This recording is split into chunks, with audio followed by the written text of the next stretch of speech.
Taste the Daily. Chennai Teynampet Vijayaraghava சாலையில் மழைநீர் வெள்ளம் சூழ்ந்ததால் வாகன ஓட்டிகள் அவதியடைந்துள்ளனர். களத்திலிருந்து எமது தலைமை செய்தியாளர் ஜெயக்குமார் தரும் தகவல்களை தற்போது பார்க்கலாம்.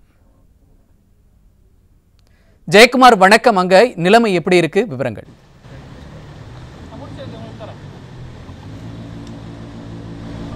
வணக்கம் செய்து சென்னை மாநகரமே இன்றைக்கு வெள்ளக்காடாக மாறி இருக்கிறது. இந்த பெங்கால் என்கிற இந்த புயல் ஏற்கனவே அறிவிக்கப்பட்டிருக்கிறது. இந்த புயலுடைய தாக்கம், இந்த புயலுடைய கொடூரம் எப்படி இருக்கும் என்று வானிலை ஆய்வு மையம் தெரிவித்திருக்கிறது.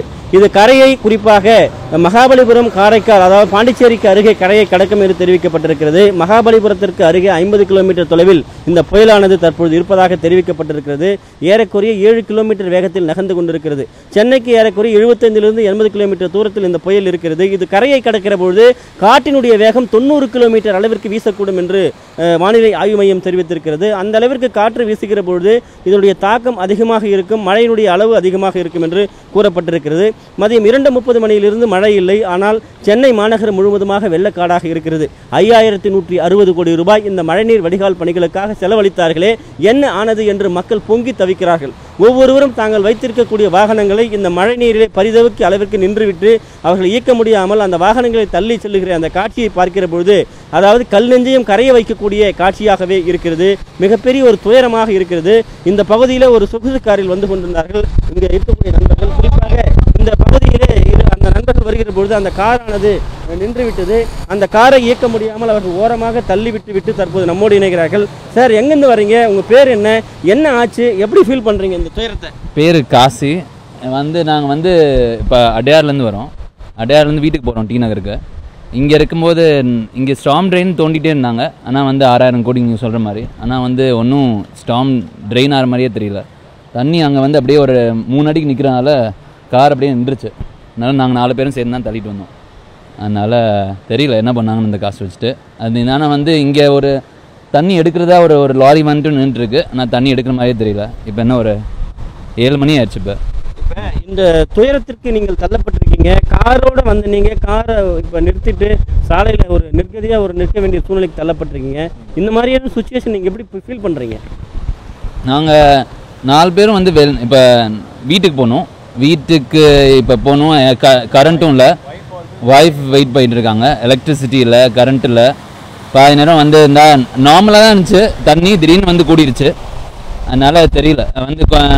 அது ஒருத்தர் எல்லோரும் நிறையா பேர் இந்த பஸ்லேயும் போக முடியாது, டாக்ஸிஸும் இல்லை இப்போ. ஸோ இப்போ நாங்கள் பரவாயில்ல, பக்கத்தில் வீடு வந்துருச்சு டி நகருக்கு. ஆனால் அப்படின்னா நடந்து போகணும். குறிப்பாக அந்த இளைஞருடைய வேதனை, துயரத்தை நாம் பார்த்தோம். காரோடு அவர் வந்து கொண்டிருந்திருக்கிறார். அந்த பகுதியில் இருந்து அவர் அண்ணா நகருக்கு செல்ல வேண்டும். குறிப்பாக அந்த பகுதியில் மின்சாரம் இல்லை என்று அவருடைய மனைவி தெரிவித்திருக்கிறார். மனைவியினுடைய அழைப்பை ஏற்று அவர் விரைவாக இங்கு சென்று கொண்டிருக்கிற பொழுது தண்ணீரில் சிக்கிக் கொண்டிருக்கிறார். அதே போன்று சூளைமேடு பகுதிக்கு செல்லக்கூடிய ஒரு முதியவர் ஒருவரை நாம் பார்க்க முடிந்தது. ஆனால் அந்த முதியவரும் அங்கு அந்த தண்ணீரில் சிக்கி அவர் செல்ல முடியாத ஒரு அவல நிலைக்கு தள்ளப்பட்டிருக்கிறார். அதே போன்று ஏராளமான மக்களுக்கு போதிய அளவிற்கு பேருந்துகள் இல்லாமல் இருக்கிறது.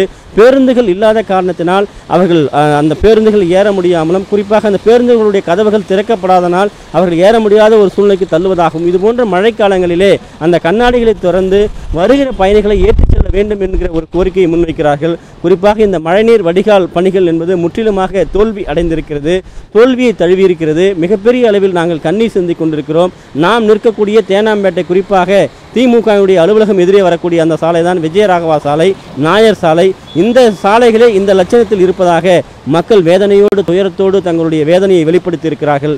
இந்த மழைநீரில் இருந்து எங்களுடைய கண்ணீரை துடைப்பதற்கு இங்கு கரங்கள் இல்லை என்பதுதான் அவருடைய வேதனை குரலாக இருப்பது குறிப்பிடத்தக்கது.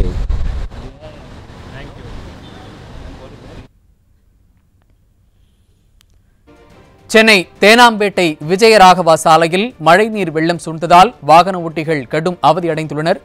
களத்திலிருந்து நமது தலைமை செய்தியாளர் ஜெயக்குமார் தரும் தகவல்களை கேட்டோம். விவரங்களுக்கு நன்றி ஜெயக்குமார்.